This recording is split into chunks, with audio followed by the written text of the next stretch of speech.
नमस्कार दोस्तों, चलिए लेकर के आ गए हैं एनटीपीसी और ग्रुप डी के लिए दोस्त प्रैक्टिस सेट नंबर 14। दोस्त इस 14 का टेस्ट जो हुआ था वो पिछले दिन हुआ था, उसी का यहाँ पे क्या करने जा रहे हैं कि डिस्कशन कराने जा रहे हैं। ठीक है, और इस टेस्ट में जितने भी लोगों ने क्या किया है कि पार्टिसिपेट किया है उन सभी का एक एक करके हम रैंक कार्ड देखेंगे, यानी कि स्कोर कार्ड भी देखेंगे। ठीक है, तो दोस्त अगर आप भी एनटीपीसी या ग्रुप डी की तैयारी कर रहे हैं तो दोस्त आप चैनल को सब्सक्राइब कर सकते हैं और बेल आइकन को ऑन कर सकते हैं। दूसरी चीजें ये चीजें हैं कि अगर मान लीजिए कि आप भी अगर टेस्ट में पार्टिसिपेट करना चाह रहे हैं तो दोस्त आप भी टेस्ट में पार्टिसिपेट कर सकते हैं। कहां से करना है ये आपको क्या करते हैं कि जितने भी क्वेश्चंस इसमें डाले गए हैं उसको हम एक बार क्या करते हैं कि डिस्कस करा देते हैं, फिर आपको हम बता देंगे कि आप भी टेस्ट में कहां से पार्टिसिपेट कर सकते हैं। ठीक है, फिलहाल क्या कर लेते हैं कि दोस्त जितने भी क्वेश्चन इसमें डाले गए हैं उसको एक एक करके हम डिस्कस कर लेते हैं। ठीक है, बने रहिएगा अंत तक के, क्योंकि दोस्त काफी इंपॉर्टेंट क्वेश्चन है आपके जो होने वाली है सीबीटी एग्जाम, उसी को ध्यान में रखते हुए इसमें बहुत सारे क्वेश्चन जो है टेस्ट के लिए प्रोवाइड कराए जाते हैं। ठीक है, तो फिलहाल बने रहिए अंत तक के, दिखा देते हैं एक एक क्वेश्चन करके।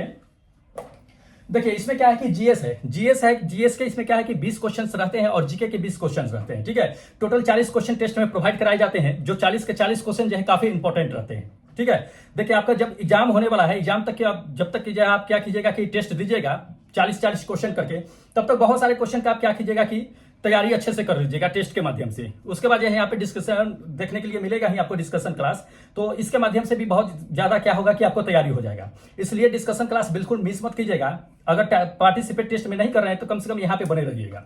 चलिए फिलहाल क्या कर लेते हैं कि जीएस में जितने भी क्वेश्चन 20 क्वेश्चन डाले गए हैं उसको पहले देख लेते हैं, फिर उसके बाद जीके के क्वेश्चन को हम क्या करते हैं कि डिस्कस करा देते हैं। ठीक है, देखिएगा क्वेश्चन नंबर फर्स्ट बता देते हैं। देखिए जिसमें पहला नंबर क्वेश्चन ये कहता है कि यदि विद्युत प्रतिरोध को कम करना हो तो प्रतिरोधों की संख्या को हमको किस में कनेक्ट करना चाहिए, ये हमें जानना है। ठीक है, देखिए सिंपल सी बात है कि अगर मान लीजिए कि प्रतिरोध है, प्रतिरोधों को अगर मान लीजिए कि आपको अगर कम करना है तो उसे किस में कनेक्ट करना पड़ेगा, पैरेलल में। पैरेलल में अगर कनेक्ट कर दीजिएगा तो प्रतिरोधों की जो होगी वैल्यू, वह मात्रा क्या होगा कि कम हो जाएगा। ये सेकंड नंबर। ठीक है, अगर इसी को आप अगर सीरीज में कनेक्ट कर दीजिएगा तो प्रतिरोध की मात्रा क्या होता है कि बढ़ जाता है, प्रतिरोध बढ़ जाता है। अगर पैरेलल में कनेक्ट कीजिएगा तो पैरेलल में कम जाएगा। ठीक है, जैसे कि मान लीजिए कि दिखा देते हैं, ये पैरेलल है, पैरेलल में कनेक्टेड है सारे प्रतिरोध है, तो ये R1 R2 R3 ये सभी क्या है कि पैरेलल में कनेक्टेड है। ठीक है, पैरेलल में अगर कनेक्ट करते हैं तो इसमें क्या होता है कि प्रतिरोधों की जो समतुल्य प्रतिरोध आता है हमें क्या आता है कि कम होकर के आता है। अगर इसी को हम सीरीज में अगर कनेक्ट कर देते हैं तो सीरीज में क्या होगा कि आपको ज्यादा प्रतिरोध देखने के लिए मिलेगा। देखिए यही कारण है आपका कि घर का वायरिंग जो किया जाता है वो क्या होता है कि पैरेलल में किया जाता है। ठीक है, वैसे घर के वायरिंग जो है पैरेलल में किया जाता है, इसके बहुत सारे फायदे होते हैं। पहली नंबर ये चीज है कि कम प्रतिरोध आपको देखने के लिए मिलेगा। दूसरी ये चीजें होता है कि सब में समान रूप से क्या होता है कि धारा प्रवाहित होती रहती है। ठीक है, और तीसरी ये चीजें होती है कि मान लीजिए कि किसी भी अगर ये सेक्शन से अगर जो मान लीजिए कि फॉल्ट आता है या बल्ब अगर फ्यूज हो जाता है तो उसी पार्टिकुलर में फ्यूज होता है, जिसके कारण हमें क्या होता है ना कि पता लगाने में आसानी होता है कि किस जगह पे ये फॉल्ट आया है। मान लीजिए कि घर में बहुत सारे बल्ब के कनेक्टेड है, 4-5 रूम है कनेक्टेड है, एक घर का अगर बल्ब फ्यूज हो गया तो क्या सबके घर सारे घर का बल्ब फ्यूज हो जाता है, बंद हो जाता है जलना? नहीं ना।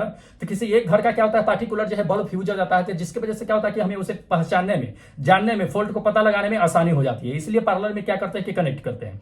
सीरीज में क्या होता है कि सीरीज में अगर एक बल्ब अगर फ्यूज हो गया तो सारा का सारा बल्ब आपको जो है बंद हो जाएगा, फिर आप आसानी से पता नहीं लगा पाइएगा कि कौन सा बल्ब में फॉल्ट है, कौन से सेक्शन में फॉल्ट है। ठीक है, इसलिए घर के वायरिंग को खास करके जान लीजिए कि ये पैरेलल में कनेक्ट किया जाता है। ठीक है, तो इंपॉर्टेंट है, ध्यान देना है। चलिए सेकेंड नंबर आपको क्वेश्चन दिखा देते हैं, देखिएगा। देखिए ये दे दिया है कि ये नॉर्मल बोरलॉग साहब है, उसे नोबेल पुरस्कार जो है 1970 के ईस्वी में मिला था। तो ई नॉर्मल बोरलॉग साहब को नोबेल पुरस्कार जो है किस फील्ड में मिला था ये जानना है। देखिए इसमें बहुतों लोगों ने क्या किया है कि गलत टिक मार दिया है, बहुतों ने एग्रीकल्चर को मार दिया है, यानी कि कृषि को मार दिया। कृषि के फील्ड में नोबेल बोरलॉग साहब को नोबेल पुरस्कार दिया गया है, ऐसा उन्होंने टिक मार दिया है, जबकि यह गलत है। उन्हें मान लीजिए कि हरित क्रांति के पिता कहा जाता है, नॉर्मल बोरलॉग साहब को हरित क्रांति का जनक कहा जाता है, लेकिन उन्हें उस फील्ड में नोबेल पुरस्कार नहीं दिया गया था, बल्कि शांति के क्षेत्र में दिया गया था। किसमें? शांति के क्षेत्र में। ये आपका क्या होगा कि फोर्थ नंबर करेक्ट आंसर होगा कि शांति की फील्ड में ई नॉर्मल बोरलॉग साहब को नोबेल पुरस्कार दिया गया था 1970 में। क्यों दिया गया था? देखिए उनका ये चीजें मानना था कि जैसे कि वो हरित क्रांति से जुड़े हुए थे, तो उनका ये चीजें मानना था कि पूरे वर्ल्ड में जितने भी आदमी हैं उसमें से बहुत सारे लोग ऐसे हैं जो भूखे क्या होते हैं कि मर जाते हैं, उनको एक मतलब कि खाना नसीब नहीं होता है, खाना नसीब ना होने के कारण क्या होता है कि भूखे वो मर जाते हैं। तो ऐसे व्यक्ति जो भूखे मर जाते हैं, जिनकी खाना नसीब नहीं होता है, उनको वो क्या करते थे कि भोजन प्रोवाइड कराते थे। इसलिए उन्हें क्या हुआ था कि 1970 के ईस्वी में उन्हें नोबेल पुरस्कार से सम्मानित किया गया था। ठीक है, वैसे हरित क्रांति के जनक के नाम से भी इन्हें जाना जाता है। चलिए नेक्स्ट नंबर देख लीजिए। समताप मंडल में कहता है कि ओजोन कि गैस की मोटी परत है, उस गैस की मोटी परत को किस में मेजर किया जाता है, ये हमें जानना है। देखिए, समताप मंडल में ओजोन परत की मोटी इकाई होती है, उसको मोटी परत होती है, उसको मेजर करने के लिए डॉप्सन इकाई की जरूरत पड़ती है। किसे? डॉप्सन यूनिट की, DU उसे शॉर्ट फॉर्म में बोलते हैं। तो डॉप्सन इकाई की क्या होती है कि जरूरत पड़ती है ओजोन परत की मोटाई को मेजर करने के लिए। ये सेकेंड नंबर, ठीक है। अब ये चीजें जान लीजिए कि वायुमंडल में आखिर कितनी डॉप्सन इकाई परत जो है वो मोटी है। तो वायुमंडल में अगर ओजोन परत की मोटाई की अगर बात कर लेते हैं तो 300 डॉप्सन यूनिट जो है, 300 डॉप्सन इकाई जो है वो मोटी परत जो है समताप मंडल में आपको ओजोन परत की मोटी परत दिखाई देगी। अब 300 डॉप्सन यूनिट कहने का मतलब कि कितना मोटी परत है, अनुमान लगा सकते हैं। तो अनुमान लगा लीजिए, आपको हम बता देते हैं करेक्ट कि एक तरह से मान के चलिए तो 300 मिलीमीटर, कितना? 300 मिलीमीटर के आसपास में, 300 नहीं 3 मिलीमीटर है, 3 मिलीमीटर के आसपास में क्या है कि उसकी मोटाई है। तो 100 डॉप्सन बराबर 1 मिलीमीटर होता है। 100 डॉप्सन बराबर क्या होता है कि 1 मिलीमीटर होता है, वो मिलीमीटर उसकी मोटाई होती है। मतलब अगर देखा जाए इंच में अगर देखिएगा तो 12 इंच की मोटाई जो है आपको समताप मंडल में ओजोन परत की मोटाई जो है देखने के लिए मिलेगा। ठीक है, तो पूछ रहा है ये क्वेश्चन कि ओजोन परत की मोटाई मेजर करने के लिए किस यूनिट की यूज करते हैं, किस यूनिट का उपयोग करते हैं, तो डॉप्सन यूनिट का करते हैं। चलिए नेक्स्ट नंबर तक लीजिए। अगला नंबर ये क्वेश्चन दे दिया है कि किसी परमाणु में उपस्थित इलेक्ट्रॉनों की चारों क्वांटम संख्या क्या होती है कि एक समान नहीं होती है। ये सबसे पहले सिद्धांत जो दिया था वो किसने दिया था? दोस्त ये सिद्धांत दिए थे पाउली साहब ने। किसने? पाउली साहब ने। ये आपका क्या होगा कि फोर्थ नंबर आंसर बिल्कुल करेक्ट होगा कि पाउली साहब ने ही ये चीजें बताए थे सबसे पहले। चलिए नेक्स्ट नंबर तक लीजिए। अगला नंबर ये दे दिया है कि अदिश राशि हमें चुनना है कि अदिश राशि है कौन सा।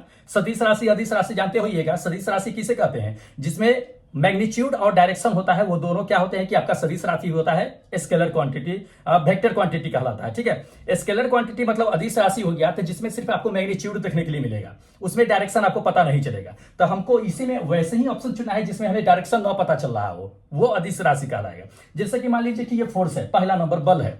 तो बल क्या होता है कि किसी एक डायरेक्शन में लगता है। मान लीजिए कि बल लगा रहे हैं, फोर्स लगा रहे हैं, तो आपको डायरेक्शन पता है कि आप किस डायरेक्शन में फोर्स लगा रहे हैं। ऐसा थोड़ी है कि डायरेक्शन पता नहीं होता है, डायरेक्शन पता होता है आप किस डायरेक्शन में लगा रहे हैं। अपवार्ड में लगा रहे हैं या डाउनवार्ड में लगा रहे हैं, या लेफ्ट लगा रहे हैं, राइट लगा रहे हैं, नॉर्थ साउथ, ये सब डायरेक्शन इसमें पता चलता है फोर्स जब अप्लाई करते हैं तो। हाँ, लेकिन अगर प्रेशर लगाते हैं, प्रेशर अगर किसी पे डालते हैं तो प्रेशर क्या होता है कि किसी एक डायरेक्शन में लगता है, उसका विस्तार होता है, वो चारों तरफ क्या होता है कि उसका प्रेशर लगता है। तो इसमें दबाव आपका क्या होगा कि ये प्रेशर जो होगा, दबाव, ये क्या होगा कि आपका स्केलर क्वांटिटी में आएगा, यानी कि अदिश राशि में आएगा। इसको ध्यान में रखिएगा। बाकी वेलोसिटी देख रहे हैं, इसकी भी एक डायरेक्शन होती है, किस डायरेक्शन में ये चल रही है, इसकी एक फिक्स डायरेक्शन होती है। ठीक है, एक्सेलरेशन, तो जिस डायरेक्शन में इसका वेलोसिटी होगा उसी डायरेक्शन में इसका एक्सेलरेशन भी लगता है। ठीक है, तो इसको ध्यान में रखिएगा। जिसमें आपको डायरेक्शन पता नहीं चलेगा वो क्या होगा कि आपका स्केलर क्वांटिटी होगा, यानी कि अदिश राशि में आएगा। चलिए नेक्स्ट नंबर देखिए। अगला नंबर ये रेक्टिफायर दे दिया। तो रेक्टिफायर का उपयोग हम लोग कहां पे करते हैं, किस चीज को किस में परिवर्तन करने के लिए करते हैं? देखिए, रेक्टिफायर क्या होता है कि एक तरह के इलेक्ट्रिकल इंस्ट्रूमेंट होता है, इलेक्ट्रिकल कहिए डिवाइस होता है। ठीक है, वो डिवाइस क्या करता है कि एसी को डीसी में कन्वर्ट करने का काम करता है। किसमें? एसी करंट जो होता है उसको डीसी में कन्वर्ट करने के लिए क्या होता है कि रेक्टिफायर का यूज किया जाता है। ठीक है, जैसे मान लीजिए कि चार्जर देखे होइएगा, क्या होता है चार्जर क्या करता है आपको? चार्जर यही काम करता है कि मान लीजिए आप 240 वोल्ट में चार्जर को प्लग को कनेक्ट करते हैं। आपके आउटपुट में जो मोबाइल में चार्ज करते हैं कितना, 5 से 10 वोल्ट जो है क्या होता है कि आउटपुट में आपको देता है पावर सप्लाई। तो वो क्या एसी देता है? नहीं, डीसी देता है वो। ठीक है, तो उसके अंदर क्या होता है कि रेक्टिफायर लगा होता है। तो वो 240 वोल्ट जो आप सप्लाई करते हैं वो अगर आउटपुट में दे दे तो आपका मोबाइल ही जल जाएगा, लेकिन आउटपुट में उतना देता नहीं है, तो उस डीसी बना करके देता है। तो उसमें क्या होता है कि चार्जर में क्या होता है कि एक रेक्टिफायर लगा होता है जो एसी को डीसी में कन्वर्ट कर देता है, फिर वो मोबाइल को चार्ज करने का काम करता है। ठीक है, तो एसी को डीसी में कन्वर्ट करने के लिए रेक्टिफायर का यूज करते हैं। ये सेकंड नंबर आपका आंसर क्या होगा कि बिल्कुल करेक्ट होगा। कभी कभी ये क्वेश्चन दे देता है आपको कि डीसी को एसी में कन्वर्ट करने के लिए हम किसका यूज करते हैं? तो हम लोग जो है घर में यूज करते हैं ना इन्वर्टर, तो इन्वर्टर का यूज करते हैं। इन्वर्टर क्या करता है कि डीसी को एसी में कन्वर्ट करने का काम करता है। बैटरी से कनेक्टेड होता है, बैटरी का जो करंट होता है वो डीसी होता है, वो क्या करता है कि एसी में सप्लाई करके घर में जो है बिजली आपूर्ति करवाता है। ठीक है, इसको ध्यान में रखना है, ये सब क्वेश्चन जो है पूछे जाते हैं। चलिए नेक्स्ट नंबर देख लीजिए। अगला नंबर ये क्वेश्चन दे दिया कि लक्स जो होता है वो किसकी ऐसा यूनिट होता है, हमें ये जानना है। देखिए, लक्स जो होता है ये क्या होता है कि ल्यूमिनियस ऑफ इंटेंसिटी होता है। ल्यूमिनियस ऑफ इंटेंसिटी होता है, इंटेंसिटी ऑफ ल्यूमिनियस का ये, यानी कि रोशनी की तीव्रता या प्रकाश की तीव्रता का ये, उसकी ऐसा यूनिट क्या होता है कि लक्स होता है। लक्स जो उसकी ऐसा यूनिट होता है। ठीक है, ये फर्स्ट नंबर आंसर बिल्कुल करेक्ट होगा। ठीक है, अब लक्स कहने का मतलब क्या होता है थोड़ा सा समझ लीजिए। एक लक्स बराबर कितना होता है? कभी कभी पूछ देता है। तो मान लीजिए कि कहीं से भी प्रकाश आ रही है, चाहे वो खिड़की से प्रकाश आ रही है या सूरज का डायरेक्ट रोशनी पड़ रहा है या मोमबत्ती से लाइट आ रहा है, वो 1 वर्ग मीटर में जितनी भी लाइट पड़ती है वो 1 लक्स कहलाता है। ध्यान रखिएगा, 1 वर्ग मीटर में जितनी भी लाइट आती है वो आपका 1 लक्स कहलाता है। ये आपका लक्स होता है। इसको जो है रोशनी की तीव्रता की ऐसा यूनिट जो होता है वो लक्स में ही मेजर करते हैं, ध्यान रखना है। चलिए नेक्स्ट नंबर देखिए, अगला नंबर ये दिया है कि पॉइंट ए है और पॉइंट बी के तुलना में, पॉइंट ए है पॉइंट बी है। पॉइंट ए पे क्या है कि आपका इलेक्ट्रिकल पोटेंशियल जो है कम है, बी पर क्या है कि इलेक्ट्रिकल पोटेंशियल जो है आपका ज्यादा है। ठीक है, तो आप ये देखना है कि इलेक्ट्रॉन का प्रवाह जो होगा वो किधर होगा। तो बी पर ज्यादा है, ए पर कम है। तो बी पर ज्यादा इलेक्ट्रिकल पोटेंशियल है तो इसमें क्या होता है कि करंट जो होता है वो बी से ए की ओर चलता है, लेकिन इलेक्ट्रॉन का जो प्रवाह होता है ठीक उल्टा होता है, ये ए से बी की ओर चलेगा। तब उस कंडीशन में मतलब जिधर धारा चलती है उसके ठीक अपोजिट में क्या होता है कि इलेक्ट्रॉन चलता है, इसको ध्यान में रखिएगा। तो इलेक्ट्रिकल पोटेंशियल जो होता है वो बी पर अधिक है, ए पर कम है, तो कम से ज्यादा की ओर क्या होता है कि इलेक्ट्रॉन चलता है। तो ये ए से बी की ओर चलेगा, मतलब बी की ओर जो है इलेक्ट्रॉन बढ़ता चला जाएगा, ध्यान रखना है। ये आपका सेकेंड नंबर आंसर क्या होगा कि बिल्कुल करेक्ट आंसर होगा। ठीक है, चलिए नेक्स्ट आपको क्वेश्चन दिखा देते हैं, ये देख लीजिएगा। हाँ, ये देख लीजिए, इसमें दे दिया है कि हिरण के प्यासा, हिरण के प्यासा को हम लोग किस नाम से जानते हैं ये हमें जानना है। तो आप लोग अच्छी तरह से जानते हैं मृग तृष्णा या मृग तृष्णा जानते हैं या मृग मरीचिका के नाम से हम लोग जानते हैं। ठीक है, तो मृग तृष्णा को हिरण के प्यासे के नाम से हम लोग जानते हैं। अब इस मृग तृष्णा को आखिर चाहे हिरण के प्यासे के नाम से हम लोग क्यों जानते हैं? जैसे कि मान लीजिए कि राजस्थान जो मरुस्थलीय क्षेत्र हो गया, तो मरुस्थलीय क्षेत्र में चले जाइएगा तो वहां पे क्या होता है कि बालू के ढेर, बड़े बड़े ढेर देखने के लिए मिलेगा। तो उसमें क्या होता है कि धूप में क्या होता है कि वो बालू के ढेर जो होते हैं वो चमकने लगते हैं। तो दूर से ऐसा आपको नजर आएगा, ऐसा फील होगा कि वहां पे क्या है कि पानी है। तो हिरण क्या करती है, जो प्यासी हिरण रहती है वो दूर से उसको लगता है कि वहां पे पानी है, वो दौड़ती हुई वहां पे जाती है। फिर वहां पे जाने के बाद उसे पता लगता है कि अरे कहीं और मुझे ऐसा फील हो रहा है कि यहाँ पे पानी नहीं है, कहीं और दूर जो है क्या है कि ऐसा पानी फील हो रहा है। फिर वो प्यासे जो है उस जगह पे पहुंचती है, फिर वहां पे उसको पानी नहीं मिलता है, इसलिए वो पानी के तलाश में जो है क्या होता है भटकते भटकते वहां पे जो कभी कभी होती है कि हिरण जो है अपना दम तोड़ देती है। तो ये हिरण के प्यासे कह सकते हैं, मृग तृष्णा को कहते हैं हम लोग। तो इसको ध्यान में रखिएगा, पूछा जाता है ये चीजें। तो ये आपका क्या होगा कि फोर्थ नंबर आंसर बिल्कुल करेक्ट आंसर होगा। चलिए नेक्स्ट क्वेश्चन दिखा देते हैं आपको। देख लीजिए, इसमें दे दिया कि 1000 माइक्रोन जो होता है वो किसके बराबर होता है, ये हमें जानना है। देखिए आप लोग अच्छी तरह से पढ़े होइएगा, मिली माइक्रो नैनो पिको फेम्टोएक्टो। ठीक है, मिली माइक्रो नैनो पिको फेम्टोएक्टो। मिली मतलब कि 10 के पावर 3, माइक्रो मतलब 10 के पावर 6। तो इसमें माइक्रो पूछा जा रहा है तो 10 के पावर 6, लेकिन 1000 पूछा जा रहा है तो 10 के पावर 6 को क्या करेंगे कि हम लोग जो है 1000 से गुना कर देंगे। जब 1000 से गुना करेंगे तो 10 के पावर 6 जो है ये 10 के पावर 3 में कन्वर्ट हो जाएगा। तब मेरा करेक्ट आंसर क्या हो जाएगा, ये फर्स्ट नंबर आंसर हो जाएगा। ठीक है, तो इसको ध्यान में रखिएगा, 10 के पावर 3 आपका 1000 माइक्रोन बराबर हो जाएगा। चलिए नेक्स्ट नंबर देखिए, तेल जो होता है वो दीपक के बाती के ऊपर जो है उड़ता चला जाता है, वो किस सिद्धांत के अनुसार उड़ता है ये हमें जानना है। देखिए दीपक में जो तेल जो होता है बाती के ठीक ऊपर जो है चढ़ता चला जाता है, किस वजह से? कैपिलरी क्रिया की वजह से। किसकी वजह से? किसी तत्व की क्रिया या कैपिलरी जो है क्रिया की वजह से क्या होता है कि तेल जो है ऊपर चला जाता है। ठीक है, तो ये आपका क्या होता है, ये थर्ड नंबर आंसर बिल्कुल करेक्ट होगा। अब ये चीजें जान लीजिए कि तेल जो ऊपर चढ़ता है तो क्या इसका कोई फिक्स लिमिट होता है या नहीं, एकदम चढ़ते चला जाता है। अब मतलब मान लीजिए कि हमें 5 मंजिल पे बैठे हुए हैं, कल का पानी काम, मोटर का पानी काम नहीं कर रहा है, चलो ठीक है कपड़ा गिरा दो, लत्ता गिरा दो, उसमें से कैपिलरी ट्यूब की वजह से पानी ऊपर ले लेते हैं। क्या ऐसा पॉसिबल है? 5 तला पे रहते हुए हम नीचे से पानी ले सकते हैं? ये प्रोसेस मतलब कि प्रक्रिया जो है, मतलब मान लीजिए कि एक लिमिट फिक्स इसकी ऊंचाई होती है, वहीं तक के क्या होती है कि कैपिलरी ट्यूब काम करती है, कैपिलरी क्रिया काम करती है, किस तत्व की क्रिया काम करती है। ऐसा नहीं कि 5 तला 10 तला पे बैठे रहिए, नीचे से पानी टान करके ऊपर दे देगा तो फिर मोटर की जरूरत ही नहीं पड़ेगा, ऐसा नहीं होता है। ठीक है, तो ये चीज जान लीजिए कि आखिर कितना होता है। तो ये जान लीजिए कि ये 50 मीटर के आसपास में ये क्या होता है, 50 मीटर तक की ये किस तत्व की क्रिया जो है काम करती है, उसके ठीक ऊपर जो है काम करना बंद कर देती है। तो किस तत्व की क्रिया की एक फिक्स लिमिट होती है, इसको ध्यान में रखना है। चलिए नेक्स्ट क्वेश्चन आपको दिखा देते हैं। अगला नंबर देख लीजिए, दे दिया है कि किसी बिंदु पर ध्वनि की कहता है कि तीव्रता है उसकी दूरी डैश के बराबर होती है। तो उसकी दूरी जो होती है उसके ठीक व्युत्क्रमानुपाती के बराबर होती है। किसके? व्युत्क्रमानुपाती के बराबर, ध्यान रखना है। ये सेकेंड नंबर आपका आंसर क्या होगा कि बिल्कुल करेक्ट होगा कि व्युत्क्रमानुपाती के बराबर होता है। चलिए नेक्स्ट दिखा देते हैं आपको क्वेश्चन।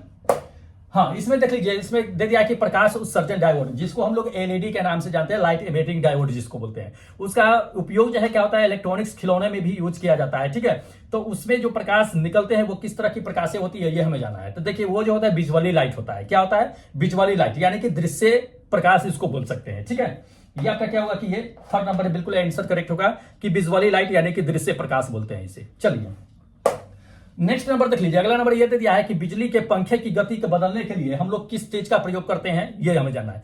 देखिए घर में पंखा लगाते हैं, एक तरह का स्विच जो जहां पर रहते हैं, जहां पे पंखा को हम ऑन करते हैं स्विच से, उसी के पास में स्पीड को कंट्रोल करने के लिए आपके पास क्या होता है कि एक स्विच लगा होता है, जिसकी वजह से इस पंखे के स्पीड को हम लोग क्या करते हैं कि ज्यादा कर सकते हैं, कम कर सकते हैं। उसी स्विच का नाम बताना है आपको कि उस स्विच को हम लोग क्या कहते हैं। उसे रेगुलेटर स्विच बोलते हैं, रेगुलेटरी स्विच बोलते हैं, जो गोल गोल घूमता है, जिसपे 1 2 लिखा होगा। 1 पे बढ़ाइएगा कम हो जाएगा, 2 पे बढ़ाइएगा ज्यादा होगा, 3 पे बढ़ाइएगा ज्यादा होगा, 4 पे बढ़ाइएगा ज्यादा होगा, 5 पे बढ़ाइएगा और ज्यादा फैन नचने लगेगा। तो वो रेगुलेटरी स्विच होता है, जिसके वजह से पंखे की स्पीड को हम लोग क्या करते हैं कि कम करने का काम करते हैं। ठीक है, तो ये आपका क्या होगा कि ये सेकंड नंबर बिल्कुल आंसर बिल्कुल करेक्ट होगा कि रेगुलेटरी स्विच बोलते हैं उसे। चलिए नेक्स्ट नंबर, अगला नंबर देखिए, अगला नंबर ये दे दिया है कि दही बनने में कौन से जीवाणु जो है आपका जिम्मेदार होता है, ये हमें जानना है। तो देखिए दूध से जो दही बनता है वो कौन से जीवाणु की वजह से बनता है दोस्त, लैक्टोबैसिलस जीवाणु होते हैं, उसी की वजह से क्या होता है कि दूध जो है वो दही में कन्वर्ट हो जाता है। ठीक है, ये सेकंड नंबर। आप लोग अच्छी तरह से जानते हैं कि दूध में क्या होता है कि लैक्टोज पाया जाता है, लैक्टोज की वजह से क्या होता है कि दूध जो होता है वो मीठा होता है।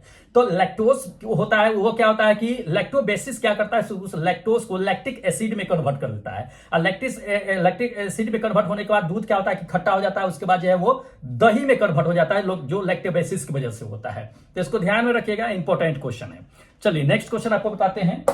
देखिए समुद्र के पानी का कहता है कि पानी समुद्र के तल पे सतह पे जो पानी होता है उसका क्वथनांक कितना होता है, ये हमें जानना है। देखिए समुद्र के पानी के सतह का क्वथनांक उतना ही होता है जितना नॉर्मल पानी का होता है। कितना होता है दोस्त, उतना ही 100 डिग्री सेल्सियस। कितना, 100 डिग्री सेल्सियस, ध्यान रखना है ये चीजें। ये सेकंड नंबर, समुद्र के तल के पानी का क्वथनांक यानी बॉइलिंग पॉइंट, जिसको कितने पे बॉइल करेगा, 100 डिग्री सेल्सियस पे। अब थोड़ा सा ये जान लीजिए कि क्वथनांक जो होता है वो डिपेंड करता है ऊंचाई पे, डिपेंड करता है पानी का क्वथनांक, या दबाव पे डिपेंड करता है। ऊंचाई को छोड़िए, दबाव पे डिपेंड करता है कि अगर ज्यादा दबाव होगा तो क्वथनांक भी ज्यादा होगा, कम दबाव होगा तो उसका क्वथनांक भी कम होगा। ठीक है, जैसे कि मान लीजिए कि धरती पे अपना पानी कितनी डिग्री सेल्सियस पे बॉयल होना शुरू हो जाता है, 100 डिग्री सेल्सियस पे पानी बॉयल होना शुरू हो जाता है। वही क्योंकि दबाव धरती पे ज्यादा है, वही जैसे जैसे आप ऊपर जाइएगा वैसे वैसे क्या होता है कि आपका वायुमंडलीय दबाव घटने लगता है, वैसे वैसे वहां पे क्या होता है कि आपका बॉइलिंग पॉइंट भी कम होना शुरू हो जाता है। ठीक है, तो यही वजह होता है कि क्या होता है कि आप अगर हिमालय पे चले जाइए तो वहां पे खाना बनाने में क्या होगा कि ज्यादा वक्त लगता है, क्योंकि वहां पे दबाव कम जाता है, बॉइलिंग पॉइंट कम जाता है,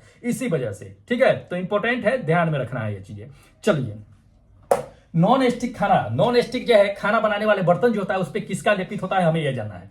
देखिए नॉन स्टिक खाना बनाने वाले बर्तन जो होते हैं दोस्त, उस पर जो होता है टेफ्लॉन का लेपित होता है, टेफ्लॉन उस पर ऊपर से चढ़ाया जाता है, टेफ्लॉन। ठीक है, ये फर्स्ट नंबर। टेफ्लॉन मतलब कि ब्लैक कलर का होता है, जो आपको एक तरह से कहिए तो टेफ्लॉन जो होता है वो कार्बन और फ्लोरीन, ये दोनों का एक रासायनिक जो है क्या होता है कि पदार्थ होता है, जिसका उस बर्तन पे लेप किया जाता है, जो काफी चिकना बना देता है, स्मूथ बना देता है। उस पे खाना बनाइएगा तो क्या होता है, खाना उस पे नहीं चिपकता है। ठीक है, तो वो टेफ्लॉन होता है। टेफ्लॉन के बर्तनों का आजकल जो है प्रचलन ज्यादा है। ठीक है, तो टेफ्लॉन के खाना जो है महिला लोग जो होती है वो टेफ्लॉन के बर्तन ज्यादा यूज करना चाहती है, क्योंकि उसे मजने में धोने में क्या होता है कि आसानी हो जाता है, इसलिए महिला लोग खास करके टेफ्लॉन के बर्तन यूज करना चाहती है। लेकिन पहले ऐसा नहीं था, पहले तो चलो ठीक है एल्युमिनियम के बर्तन का भी इस्तेमाल कर लिया जाता था। चलिए दिखाते हैं नेक्स्ट, देख लीजिए अगला नंबर। ये क्वेश्चन दे दिया कि भूपरपट्टी पे सबसे कम मात्रा में पाए जाने वाले तत्व का नाम बता रहा है। दो तरह से क्वेश्चन पूछे जाते हैं, एक तो भूपरपट्टी पे सबसे अधिक मात्रा में पाए जाने वाले तत्व का नाम बताना होता है, एक सबसे कम मात्रा में पाए जाने वाले तत्व का नाम। तीसरा नंबर ये पूछा जाता है कि भूपरपट्टी पे सबसे अधिक मात्रा में धातु पाए जाने वाले का नाम बताना होता है। 3 तरह से ये क्वेश्चन पूछे जाते हैं। तो इसमें सबसे कम वाले का पूछा जा रहा है कि भूपरपट्टी पे सबसे कम मात्रा में तत्व कौन सा पाया जाता है दोस्त, एस्टेटेनियम। कौन, एस्टेटेन, ध्यान रखना है, ये फर्स्ट नंबर। ये सबसे कम मात्रा में क्या होता है कि धरती पर पाया जाता है। अब सबसे अधिक मात्रा में कौन सा तत्व पाया जाता है दोस्त, ऑक्सीजन। 46.6 जो है परसेंट जान लीजिए कि ऑक्सीजन भूपरपट्टी के परत पे पाई जाती है। अगर हम बात कर लेते हैं धातु की, कौन सी धातु भूपरपट्टी पे सबसे अधिक मात्रा में पाई जाती है, तो एल्युमिनियम। एल्युमिनियम जान लीजिए कि लगभग जान लीजिए कि 8% के आसपास में पाई जाती है। और उसके बाद जो है क्या होता है कि लोहा होता है, जो लगभग 5% के आसपास में पाई जाती है। इसको ध्यान में रखिएगा, इंपॉर्टेंट क्वेश्चन है। चलिए अगला नंबर देखिए कि मानव के शरीर में मान लीजिए कि ये कॉपर की मात्रा यानी कि तांबा की मात्रा अगर अधिक हो जाती है तो कौन सी बीमारी होने की डर रहती है, ये हमें जाना है। देखिए मानव के शरीर में अगर मान लीजिए कि अधिक मात्रा में अगर तांबा हो जाता है, कॉपर हो जाता है, तो वह विल्सन नामक बीमारी होने की संभावना रहती है। कौन सी, विल्सन नाम की बीमारी संभावना रहती है होने की, ये first number. Second number Wilson, अगर मान लीजिए कि शरीर में लोहा की कमी हो जाए, लौह तत्व की कमी हो जाए, तब कौन सी बीमारी होने की संभावना रहती है। हम लोग अच्छी तरह से जानते हैं कि किसकी, दोस्त लौह तत्व की अगर कमी हो जाए तो एनीमिया रोग होने की संभावना रहती है, हम लोग अच्छी तरह से जानते हैं। लेकिन अगर तांबा की ही मात्रा बढ़ जाए तो ये विल्सन नाम की बीमारी होने की संभावना रहती है, ध्यान रखना है। चलिए, हाँ तो दोस्त ये थे आपके क्या थे कि जीके के इतने जीएस के क्वेश्चन थे। यहां से क्या है कि आपको जीके के क्वेश्चन बता देते हैं। तो जीके के क्वेश्चन भी काफी इंपॉर्टेंट है, ध्यान रखना है। इसमें 20 क्वेश्चन जो है जीके के डाले गए हैं, जिस तरह से जीएस के क्वेश्चन थे। तो पहले आप क्या कर लेते हैं कि जीके के क्वेश्चन को हम डिस्कस करा देते हैं, ठीक है। तो दोस्त बने रहिएगा अंत तक के, क्योंकि आपको हमको बताना है कि आप भी टेस्ट में कैसे पार्टिसिपेट करना है। तो दोस्त इसके लिए तो अंत तक के बना रहना पड़ेगा आपको। और चैनल को सब्सक्राइब जरूर कर दीजिएगा दोस्त, और बेल आइकन को ऑन कर लीजिएगा। अगर पहले से कर रखे हैं तो लाइक कर दीजिएगा, अपने दोस्तों में जरूर शेयर कर दीजिएगा। चलिए, ताकि वो लोग भी क्या कर सके कि दोस्त अपना तैयारी कर सके। अपने रिश्तेदार लोग होंगे आपके जो तैयारी में लगे होंगे एनटीपीसी या ग्रुप डी की, तो आप उन्हें ये वीडियो शेयर कर सकते हैं ताकि वो लोग भी इसके माध्यम से तैयारी कर सके। चलिए फिलहाल क्या कर लेते हैं कि जीके के जितने भी क्वेश्चंस हैं, 20 क्वेश्चंस है, उसको हम एक एक करके देख लेते हैं, ठीक है। देखिएगा क्वेश्चन नंबर फर्स्ट बता देते हैं आपको।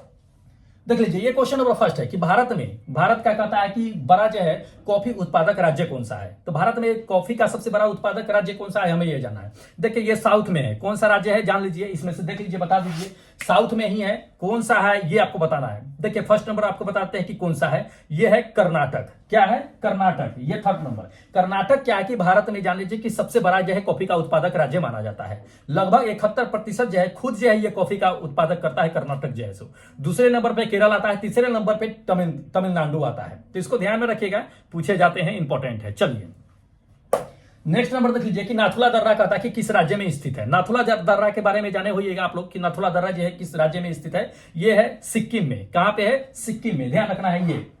ये आपका नाथुला दर्रा जो है ये सिक्किम में स्थित है, इंपॉर्टेंट है। ये जान लीजिए कि सिक्किम राज्य और जो है वो तिब्बत के पठार जो देखते हैं उसी के घाटी को ये क्या करता है कि जोड़ने का काम करता है, नाथुला दर्रा है। सो तो ये पूछे जाते हैं, इंपॉर्टेंट है। चलिए, हाँ अंतरराष्ट्रीय मजदूर दिवस होता है वो कब मनाई जाती है ये जानना है। सब लोग अच्छी तरह से जानते हैं कि राष्ट्रीय मजदूर दिवस जो होता है वो 1 मई को मनाया जाता है। कब, 1 मई को राष्ट्रीय मजदूर दिवस। ये आपका फोर्थ नंबर आंसर बिल्कुल करेक्ट होगा कि ये 1 मई को क्या होता है कि अंतरराष्ट्रीय मजदूर दिवस मनाई जाती है। क्यों मनाई जाती है, क्योंकि मजदूर जितने भी होते हैं, जितने भी श्रमिक होते हैं, उनके सम्मान में 1 मई को मजदूर दिवस मनाई जाती है। बहुत अच्छी चीज है, मनाना भी चाहिए, क्योंकि वो लोग जो होते हैं वो काफी मेहनती होते हैं, ठीक है। सभी लोग मेहनती होते हैं ऐसा नहीं है, सब लोग जो होते हैं किसी न किसी रूप में लेबर होते हैं। हर आदमी कहीं ना कहीं किसी न किसी रूप में लेबर का काम करते हैं, चाहे मेंटली करे या फिजिकली करे, लेकिन लेबर तो करते ही है, ठीक है। चलिए नेक्स्ट नंबर देख लीजिए, बिहू। बिहू जो कहता है कि लोकप्रिय जो है उत्सव मनाया जाता है वो किस राज्य में मनाई जाती है, हमें यह जानना है। देखिए बिहू जो मनाई जाती है वो असम राज्य में मनाई जाती है। किसमें, असम में। ये फर्स्ट नंबर। असम में क्या है कि बिहू जो होते हैं एक तरह से नए वर्ष में जैसे त्योहार मनाई जाती है ना, उसी तरह से बिहू जो है आपका ये असम में नए त्योहार नए वर्ष की तरह जो है मनाई जाती है। तो इसको ध्यान में रखिएगा, इंपॉर्टेंट क्वेश्चन है। चलिए अगला क्वेश्चन आपको दिखा देते हैं। हाँ, महात्मा गांधी को जो है अर्धनंगा फकीर किसने कहा था ये हमें जानना है, ठीक है। देखिए महात्मा गांधी को अर्धनंगा फकीर जो कहा था वो वेस्टर्न चर्चिल ने कहा था। किसने, वेस्टर्न चर्चिल ने। ध्यान रखना है, ये थर्ड नंबर आपका आंसर बिल्कुल करेक्ट होगा कि चर्चिल, यानी कि वेस्टर्न चर्चिल ने। क्यों कहा था महात्मा गांधी को अर्धनंगा फकीर। दोस्त महात्मा गांधी जो थे वो क्या करते थे, आप लोग अच्छी तरह से जानते हैं कि वो एक जो धोती था उन्हीं को वो लपेट करके अपने आधा धोती को क्या करते थे, पूरे बदन को लपेट लेते थे। तो एक ही धोती में ऊपर से नीचे तक के वो काम चला लेते थे महात्मा गांधी। इसी को देख करके वेस्टर्न चर्चिल जो ब्रिटेन के पूर्व प्रधानमंत्री रह चुके थे, उन्होंने ही महात्मा गांधी को ये वेशभूषा पहनावा देख करके उन्होंने महात्मा गांधी को अर्धनंगा फकीर कहा था, ठीक है। वैसे जान लीजिए कि किसने जो है क्या क्या जो है उपाधि दी थी, ये थोड़ा सा जान लीजिए। जैसे कि मान लीजिए जी मंगल बाबा किसने कहा था, तो ये 1930 ईस्वी के जान लीजिए कवाइलिस करके थे 1930 ईस्वी में, इन्होंने महात्मा गांधी को मंगल बाबा के नाम से कहा था। गंभीर ये आपको फकीर बता दिए हैं कि अर्धनंगा फकीर जो है वेस्टर्न चर्चिल ने 1931 में जो है महात्मा गांधी को कह दिए थे उनके वेशभूषा के तहत। उसके बाद जो है महात्मा भी नाम दिया गया था महात्मा गांधी को। तो महात्मा नाम किसने दिया था, रविंद्रनाथ टैगोर साहब ने दिए थे, ठीक है, 1917 में, ठीक है, जिसमें वो चंपारण गए थे। तो उस समय जो है महात्मा गांधी को जो है महात्मा के उपाधि दी थी ये रविंद्रनाथ टैगोर साहब ने। उसके बाद राष्ट्रपिता की उपाधि किसने दिया था, ये नेताजी सुभाष चंद्र बोस जो थे 1944 में ये महात्मा गांधी को राष्ट्रपिता की उपाधि दिए थे। इसको ध्यान में रखिएगा, ये सब चीजें जो है दोस्त पूछे जाते हैं। चलिए अगला नंबर देखिए कि मोहनजोदड़ो जो है वो कहां स्थित है, हमें यह जानना है, ठीक है। देखिए मोहनजोदड़ो आपको हम बताते हैं कि ये सिंध में स्थित है। सिंध मतलब पंजाब के एरिया में पड़ता है ये सिंध। अगर वर्तमान में देखा जाए तो ये पाकिस्तान में है, ठीक है। तो ये वर्तमान में अभी पाकिस्तान में है, ये सिंध में पाया जाता है मोहनजोदड़ो जो है। तो ये आपका क्या होगा कि फर्स्ट नंबर आंसर बिल्कुल करेक्ट आंसर होगा, ठीक है। चलिए अगला क्वेश्चन दिखा देते हैं। देखिए अगला नंबर ये दे दिया कि जैन सूत्र में कितनी लिपियां का उल्लेख किया गया है, हमें यह जानना है। देखिए जैन सूत्रों की अगर बात कर लेते हैं तो कितनी लिपियों का उल्लेख किया गया है, 18 लिपियों का उल्लेख किया गया है। कितना? 18। ध्यान रखिएगा, ये आपका क्या होगा कि सेकेंड नंबर आंसर बिल्कुल करेक्ट होगा कि 18 लिपियों का उल्लेख किया गया है। अब इसमें जान लीजिए कि जैन लिपि जो सूत्र है उसमें 16 से 18 है, एग्जैक्ट 18 नहीं कहिए, 16 से लेकर के 18 लिपि जो है उल्लेख किया गया है, जिसमें पहला लिपि जो है वो आपका ब्राह्मी लिपि है। क्या है? ब्राह्मी लिपि का उल्लेख किया गया है। तो कभी कभी पूछ देता है, इसको ध्यान में रखिएगा। चलिए अगला नंबर देख लीजिए। अगला नंबर ये क्वेश्चन दे दिया कि भारत की तीसरी सबसे अधिक बोले जाने वाली भाषा कौन सी होती है ये हमें जानना है। तो भारत में सबसे अधिक बोले जाने वाली तीसरी भाषा जो होती है, भाषा जो है ये मराठी है। बहुत लोग तेलुगु भी मारेंगे क्योंकि मराठी ही क्या है कि तेलुगु का योगदान दिया है तीसरी भाषा बनने में। तो इसके लिए मराठी अगर न रहे तब तेलुगु को मारना है। अगर तेलुगु मराठी है तब आप तेलुगु को मत मारिएगा, तब मराठी को मारिएगा, क्योंकि मराठी के कारण ही तेलुगु तीसरे नंबर पे आई थी, ठीक है। तो सबसे पहले मराठी देख लीजिएगा, मराठी है कि नहीं। तो मराठी है, मराठी न रहे तब तेलुगु को मारना है, ठीक है। चलिए अगला क्वेश्चन आपको दिखा देते हैं। देखिएगा ईस्ट इंडिया कंपनी जो थे वो भारत में व्यापार करने के लिए पहला केंद्र कहां पे स्थान बनाया था, ये हमें जानना है। देखिए जब ईस्ट इंडिया कंपनी आई थी तो वो भारत में जो है अपना व्यापार करने के लिए सबसे पहले कहां पे अपना केंद्र बनाया था? गुजरात के सूरत में। कहां पे? गुजरात के सूरत में। ध्यान रखना है, ये सेकेंड नंबर आंसर बिल्कुल करेक्ट होगा। उसके बाद उन्होंने जो है पश्चिम बंगाल को अपना केंद्र बनाया था व्यापार के लिए। चलिए अगला नंबर देख लीजिए कि चौरी चौरा कांड जो हुआ था वो कब घटित हुआ था, हमें यह जानना है। देखिए चौरी चौरा घटना की अगर बात कर लेते हैं तो यह 1922 ईस्वी को हुआ था। कब हुआ था? 1922 को, मतलब 4 फरवरी 1922 को यह चौरी चौरे घटना हुआ था, ठीक है। ये थर्ड नंबर है ना, थर्ड नंबर आंसर, ठीक है। तो ये थर्ड नंबर जो है आंसर आपका करेक्ट होगा कि 4 फरवरी 1922 को जो है चौरी चौरा कांड हुआ था। इसमें हुआ क्या था ये जान लीजिए। उस समय क्या था कि महात्मा गांधी भी जो थे वो अपना असहयोग आंदोलन जो है गुजरात से शुरू करना चाहते थे, लेकिन इसी चौरी चौरा घटना के बाद जो है क्या कर दिए थे, वो अपने असहयोग आंदोलन को स्थगित कर दिए थे। कभी कभी ये क्वेश्चन पूछ देता है आपको कि महात्मा गांधी जो थे वो किस घटना के बाद जो है अपने असहयोग आंदोलन को स्थगित कर दिए थे, रोक दिए थे, ये पूछा जाता है। तो चौरी चौरी घटना के बाद चौरी चौरा कांड जो हुआ था ये कहां पे है? तो चौरी चौरा जो है एक अपने स्थल का ही नाम है जो गोरखपुर में स्थित है। वहीं पे क्या हुआ था कि असहयोग आंदोलन जो हो रहा था उसी में से क्या थे कि बहुत सारे ऐसे क्रांतिकारी थे जो वो चौरी चौरा में क्या होते कि पुलिस से जो है पूरा तरह से भिड़ गए थे। अब वहां के उनके थाने को भी पूरी तरह से नष्ट कर दिए थे, जला दिए थे। बहुत बड़ा जो है वहां पे जो है घटना देखने को मिली थी। इसमें क्या हुआ था कि इसमें जो है जितने भी ब्रिटिश मतलब शासक थे, जो अंग्रेज थे, वो क्या किए थे कि लगभग 19 से 20 लोगों को क्या कर लिए, 19 लोगों को क्या कर लिए थे कि पकड़ लिया गया था। 19 लोगों को पकड़ने के बाद क्या किया था कि 19 लोगों को फांसी दे दिया गया था। जिसके बाद जो है महात्मा गांधी को इस चीज से बहुत आहत हुई थी। आहत होने के बाद उन्होंने क्या किया था कि नहीं, चौरी चौरा असहयोग आंदोलन जो चला रहे थे, जो गुजरात से उन्हें बारदोली से शुरू करनी थी, वो चीजों को उन्होंने क्या किया था कि रोक दिया था, ठीक है, कि नहीं असहयोग आंदोलन यहीं पे स्टॉप किया जाए। तो 1922 ईस्वी में उसके लिए रोक दिया था। इसको ध्यान रखना है। अगला नंबर देख लीजिए। अगला नंबर ये दिया है कि ग्रैंड ट्रंक रोड जो होता है, सड़क जो होती है, वो किसे जोड़ती है, हमें ये जानना है। बहुत अच्छा क्वेश्चन है दोस्त। ग्रैंड ट्रंक रोड जान लीजिए कि कोलकाता से लेकर के अमृतसर को जोड़ता है। किसे? कोलकाता से लेकर के अमृतसर को। ये सेकंड नंबर कोलकाता से अमृतसर को जोड़ता है अकॉर्डिंग टू अगर ऑप्शन देखा जाए तो। लेकिन ग्रैंड ट्रंक रोड जान लीजिए कि सबसे बड़ी और सबसे पुरानी रोड भी मानी जाती है, जो शेर शाह सूरी के तहत जो है ये बनाया गया था, ठीक है। तो इंपॉर्टेंट है, राजमार्ग है, नेशनल रोड है, ये एशिया का सबसे बड़ा रोड भी माना जाता है। चलिए अगला नंबर देख लीजिए। अगला नंबर ये क्वेश्चन दे दिया कि तंबाकू पर पूर्ण रूप से जो प्रतिबंध लगाने वाला विश्व का पहला देश कौन सा है। बहुत अच्छा है, टोबैको पे जो है प्रतिबंध लगा दिया गया है। अपना भारत है उसे भी रोक लगा देना चाहिए। वैसे जान लीजिए कि तंबाकू पर प्रतिबंध पूर्ण रूप से जो लगाया गया था वो कौन देश था जो लगा दिया था दोस्त? वो देश थे भूटान। कौन थे? भूटान। ये थर्ड नंबर। अब जान लीजिए ये चीज है कि भूटान जो है अभी नहीं लगा दिया है प्रतिबंध टोबैको पे, बहुत पहले लगा दिया था। लगभग ये 1905 की बात है। 1905 में ही 22 फरवरी 1905 को ही जो है भूटान ने क्या किया था, टोबैको पे पूरी तरह से प्रतिबंध लगा दिया था, ठीक है। लेकिन अपने इंडिया में देखिएगा तो टोबैको बेचने वालों को ही स्टार मान लिया जाता है, ठीक है। टोबैको बेचने वाले को स्टार मान लिया जाता है। आप गली चौराहे पे भी इंडिया में निकल के देख लीजिए, आपको ऐसा कोई भी कोना नहीं देखने के लिए मिलेगा जहां पे जो है तंबाकू का पिक नहीं मिलेगा, ठीक है। आपको बताते हैं कि हावड़ा ब्रिज, ये हावड़ा ब्रिज देख रहे हैं इसको, ये तंबाकू के कारण ही इसका क्या है कि जर्जर स्थिति हो रखा है। और तंबाकू के कारण ये जो है पूरी जो है ये ध्वस्त होने की कगार पे पहुंच जा चुका है। तो हमारे देश के महान लोग हैं जो तंबाकू के पीक से ये इसको जो है गला दिए, जबकि इंजीनियर्स का ये दावा था कि ये जो है कई साल 100 सालों तक के जो है ये टिका रह सकता है, इसे ध्वस्त होने में मतलब कि ध्वस्त हो ही नहीं सकता है, मतलब इस तरह से मतलब उन्होंने दावा किया था। लेकिन हमारे देश के आम जनता लोग जो तंबाकू के प्रेमी हैं वो क्या किया कि इसको थूक थूक करके जो है ध्वस्त कर दिए हैं। ठीक है, तो दोस्त तंबाकू अपने देश में भी बैन लगना चाहिए, लेकिन चलो ठीक है, गवर्नमेंट को इससे फायदा हो रही है तो क्यों बैन लगाए। गवर्नमेंट अपना फायदा देखती है, देश को क्या हो रहा है, देश की जनता को क्या हो रहा है उससे कोई फर्क नहीं पड़ता है। चलिए अगला क्वेश्चन दिखाते हैं, ज्यादा विशेष बात नहीं करते इस पे। एटीएम का फुल फॉर्म बताना है क्या कि आपको एटीएम का फुल फॉर्म क्या होता है। देखिए एटीएम का फुल फॉर्म जो होता है ऑटोमेटिक टेलर मशीन होता है।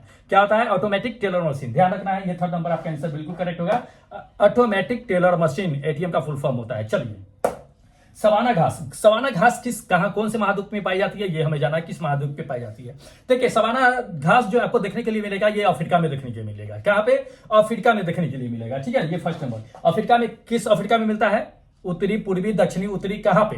तो दोस्त पूर्वी में आपको क्या होता है कि पूर्वी अफ्रीका में क्या होता है कि आपको सबसे ज्यादा जो सवाना घास देखने को मिलता है। जैसे कि मान लीजिए केन्या हो गया, तंजानिया हो गया, अफ्रीका में ये पूर्वी क्षेत्र में पाई जाती है अफ्रीका के। इसमें जो घास उगते हैं उसे सवाना घास के नाम से जानते हैं। ठीक है, इसको ध्यान में रखिएगा, इंपॉर्टेंट है। चलिए अगला नंबर देखिए, कहता है कि किस संविधान संशोधन में पंचायती राज को लागू किया गया था, ये हमें जानना है। तो इसमें से देख लीजिए, दे दिया है 71वीं, 72वीं, 73वीं, 74वीं। कौन से संविधान संशोधन हुआ था जिसमें पंचायती राज के लागू किया गया था, जोड़ा गया था। देखिए इसमें आपको बताते हैं 73वीं संशोधन के तहत। किसके? 73वीं संशोधन। ये 3rd नंबर आपका आंसर बिल्कुल करेक्ट होगा। 73वीं संशोधन के तहत क्या हुआ था कि पंचायती राज को जोड़ा गया था, जिसमें ग्राम पंचायत हो गया, क्षेत्र पंचायत हो गया, जिला पंचायत हो गया, इन सभी को क्या किया गया था कि ऐड किया गया था 73वीं संविधान संशोधन के तहत में। ठीक है, चलिए अगला दिखा देते हैं क्वेश्चन। अगला नंबर देखिए, अगला नंबर यह दे दिया कि संविधान के किस धारा के अंतर्गत राज्यपाल जो होता है वो राज्य में राष्ट्रपति शासन की सिफारिश कर सकता है कि राज्य में हमें क्या करना है कि ये राष्ट्रपति शासन लगाना है। देखिए राज्यपाल क्या होता है कि डायरेक्ट राज्य में जो है राष्ट्रपति शासन अप्लाई नहीं कर सकते हैं, लागू नहीं कर सकते हैं। इसके लिए क्या करते हैं कि वो सिफारिश करते हैं राष्ट्रपति से कि राष्ट्रपति साहब हमें क्या करना है कि हमारे राज्य में क्या करना है, राष्ट्रपति शासन लगाना है।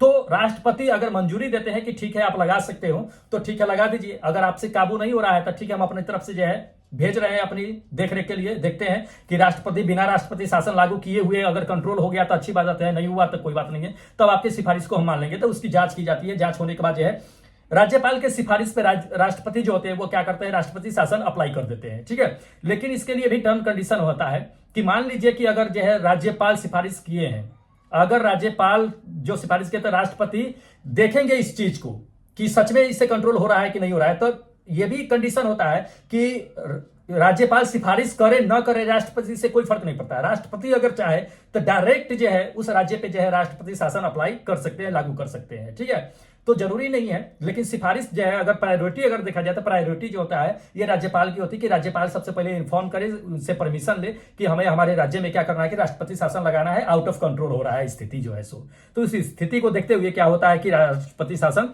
लागू किया जाता है। वो किस सेक्शन के तहत लगाया जाता है, किस धारा के अंतर्गत लगाया जाता है दोस्त? ये 1st नंबर 356 356 के तहत, धारा 356 के तहत क्या होता है कि राष्ट्रपति शासन लगाया जाता है। ठीक है, अगला नंबर देखिए, अगला नंबर ये क्वेश्चन दे दिया है कि विश्व व्यापार संगठन का मुख्यालय कहां पे स्थित है, हमें यह जानना है। देखिए विश्व व्यापार संगठन की मुख्यालय की अगर बात कर लेते हैं दोस्तों, ये जेनेवा में है। कहां पे है? जेनेवा में। ध्यान रखना है, ये 2nd नंबर आंसर करेक्ट होगा कि जेनेवा में विश्व व्यापार संगठन का मुख्यालय है। ठीक है, चलिए हाँ ये देखिए कि 2 सत्र, संसद में क्या होता है कि सत्र चलते हैं, जानते हो ये का मानसून सत्र होता है, ग्रीष्म सत्र होता है, ये सब सत्र चलते हैं, विंटर सत्र भी चलता है। तो इसमें क्या होता है कि सत्र जो होते हैं तो 2 सत्रों के बीच जो है अधिकतम कितनी जो है समय होनी चाहिए, अवधि कितनी होनी चाहिए ये हमें जानना है। देखिए अधिकतम 2 सत्रों के बीच जो होना चाहिए 6 मंथ का जो है क्या होना चाहिए, ड्यूरेशन होना चाहिए। ये आपका क्या होगा कि 2nd नंबर आंसर करेक्ट होगा कि 6 महीने का। कम से कम 2 सत्र तो साल में होने ही चाहिए, वैसे 3 सत्र होते हैं। ठीक है, तो 2 सत्र होना चाहिए जिसमें जो है आपको जान लीजिए कि 6 महीने का ड्यूरेशन होना चाहिए, अवधि होना चाहिए ये। चलिए अगला क्वेश्चन आपको दिखा देते हैं, देखिएगा। जिम कार्बेट दे दिया कि जिम कार्बेट जो है उद्यान जो है वो किस राज्य में स्थित है, हमें यह जानना है।